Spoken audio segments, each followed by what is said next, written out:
Let's finish the clip and get Badnarik as a constitutional scholar's take on it. By the way, his website's constitutionpreservation.org, constitutionpreservation.org. Let's finish the clip. If they've been identified through their actions or specific statements that they no longer want to be United States citizens, well, by golly, let's help them.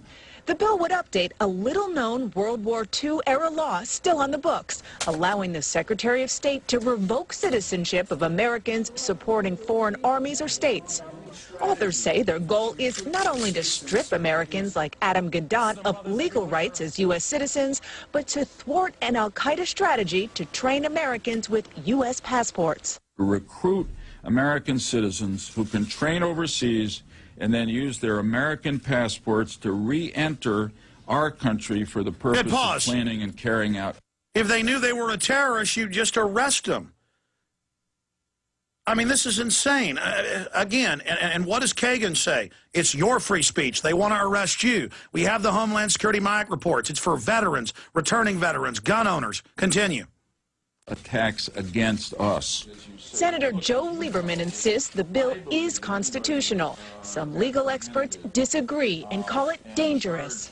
The government has such a broad understanding of what it means to provide material support to terrorism these days that really the most innocent, benign activity could subject the most harmless Americans to this extreme sanction. They're already using the Patriot Act tens of thousands of times for family violence, marijuana, you name it. Michael Badnarik, I mean, they think we're so ignorant. Is this not 100% the opposite of our republic? Absolutely. 180 degrees out from what we want. People need to understand that we have individual rights. And I hate the phrase constitutional rights because people get the idea that the Constitution gives you your rights and therefore Joe Lieberman and his friends can take those rights away from you. Your rights are inherent.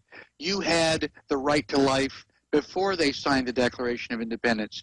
You had freedom of speech before they ratified the First Amendment.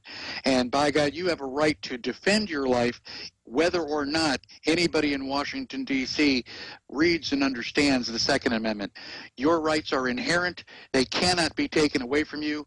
But you have to remember Thomas Jefferson's words, you only have the rights that you are willing to fight for.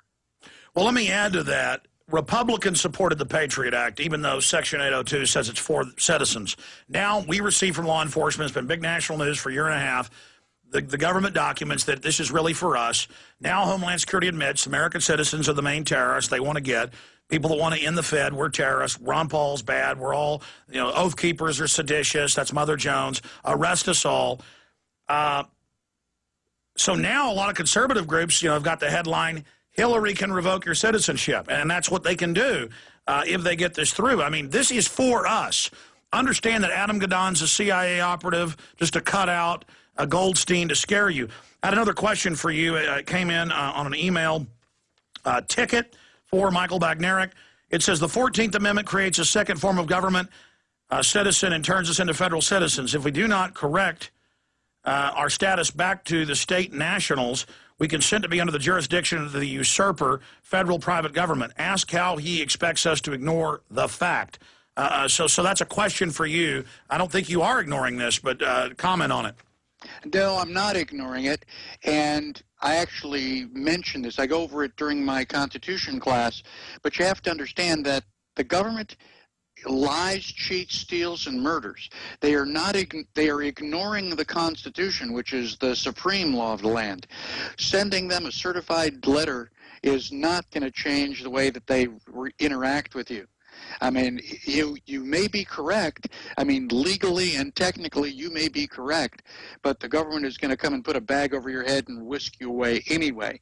So while I don't disagree with it, I think we've gone too far to try to fix this with letters to the editor or voting. We need to get hundreds of thousands of people together to rally to demonstrate that we outnumber them by several orders of magnitude. And by the way, at the G20 last year, a lot of the peaceful protesters had bags put over their heads for hours, a form of deprivation, taking the power of sight away from you, trying to panic you so you're in the dark. All of these anti-terror weapons, microwave guns, torture, it's all now being used against us. They call it pain compliance. We have a rogue, out-of-control government, and I just never get how people send us emails accusing someone of covering something up when you can't cover the entire pantheon of reality in the world in 1 trillion hours, much less one. But I wanted to bring, I mean, we constantly talk about the fact that this made us all wards of the state and discuss it. All right, before we go to calls, I want to shift gears to another subject. In fact, give me a document cam for PrisonPlanet.tv viewers, please, gentlemen, right here. The federal government I discovered back in '99, this is in my film Police State to the Takeover, was putting deputized local sheriff's deputies under ATF control and having law enforcement semester classes in 7th, 8th, 9th grade, sometimes 6th grade, saying, what's in mommy's medicine cabinet? Do they smoke marijuana? Having them write dossiers on their parents, training them to do this. And now we've got this from the state of Texas, and we went to their website. It's confirmed, the TexasExperience.com, page 63. And this came in an email. We've confirmed that their child was given a 0 because they refused to fill it out in violation of the Fifth Amendment. And it's just the feds ordering school kids. It says every 10 years it's time for Texans to stand up and be counted. Since 1790, the United States has conducted a census of account of each of its citizens.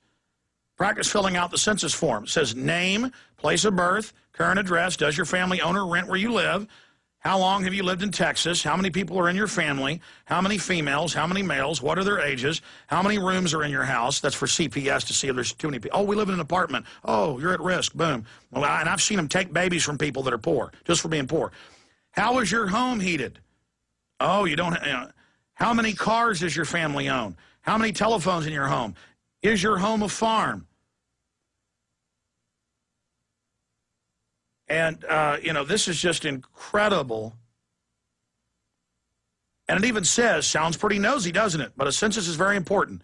This information is used for all kinds of purposes. So they're training the kids. I mean, this is, once they set the precedent to make them answer questions, the sky's the limit, Michael Badnarik.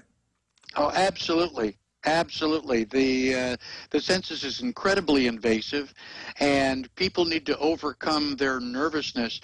The outside envelope says the law requires you to fill this out. That's not true. The Constitution requires government to ask, but you are under no obligation to answer it. And I mean, again, if Congress was actually doing something to protect your life, liberty, and property, it would be in your best interest to answer. But since Congress is out of control, the White House is out of control, oh boy, the Supreme Court is way out of control. You know, it really doesn't matter whether you answer that or not. I agree that it's time for Texans to stand up, but I think it's almost time for us to stand up and defend the Alamo again. Well, that's covered.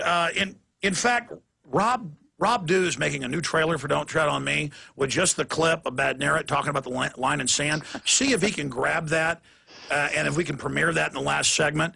Just see if you can put it on a disc and run it over here. Thanks. Bill in Colorado, you're on the air with Michael Badnarik. Go ahead. Hi, thanks, Alex. How are you doing, Michael? I'm excellent. Thanks, Bill. I have a question about the formation of the Constitution, and I was curious as to who was in charge of America after the Declaration of Independence and prior to the Constitution? Well, the people who were fighting the revolution were kind of in charge. It was the Continental Congress out of Philadelphia. And they wrote the Articles of, the Articles of Confederation. I'm sorry. That was the first Constitution. All federal laws had to be passed unanimously by all 13 states. If we were still under the Articles of Confederation, you'd understand how small the government would be, because you'd need all 50 states to be unanimous. The Constitution was a deviation from what we had. The Constitution was ratified by only 9 out of 13 states, and it centralized the government. Yeah, and people act like this is a conspiracy. You know, they have seminars where they go, exposing the Constitution, the tyranny. They almost lost the government over it. That's why the Bill of Rights was created as a checkmate to supersede any expansion of federal power, and that's the Federalist Papers. People think that federalism means the federal government runs things. No, it means the opposite. Michael Badnarik. Absolutely. Alexander Hamilton's group, Alexander Hamilton was a monarchist. His group of people were nationalists. Thomas Jefferson's people were truly federalist, but Alexander Hamilton switched the labels, called his own group Federalists so he'd get support, and called Jefferson's group Anti-Federalists to generate hostility towards that group. So he was a spin doctor of his time. But he got dealt with. He did, in a duel.